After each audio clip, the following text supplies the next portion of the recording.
صحابہ کہف کے بارے میں تو آپ نے سنا ہوگا۔ سورہ کہف بھی ہے القرآن کے اندر، ماشاءاللہ جب آپ پڑھتے ہیں تو آپ کے 14 طبق روشن ہو جاتے ہیں۔ ویسے تو قرآن پاک ایک نہایت ہی خوبصورت پاک کتاب ہے، اس کا ایک ایک حرف سچائی پر مشتمل ہے، مگر جب آپ صحابہ کہف یعنی سورہ کہف پڑھتے ہیں تو پھر آپ کو پتہ چلے گا کہ جب حضرت محمد صلی اللہ علیہ وآلہ وسلم نے مکہ میں اسلام کی تبلیغ کی، یعنی لوگوں کو اللہ کے بارے میں، ایک خدا کے بارے میں بتانا شروع کیا، تو پھر مخالف طاقتیں وہ سامنے آئیں اور انہوں نے یہودیوں کو پیغام دینے شروع کیے اور ان کو اپروچ کیا کہ آپ ہمیں کچھ ایسی چیزیں بتائیں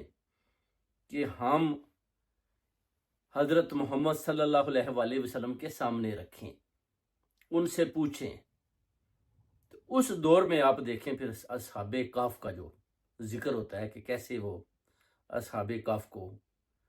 800 سال، کچھ کہتا ہے 1000 سال، کچھ کہتا ہے 5000 سال، کچھ کہتے ہیں ان کی تعداد 3 تھی،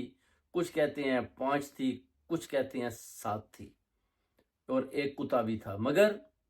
قرآن پاک میں ان کا تعداد کا ذکر نہیں کیا گیا۔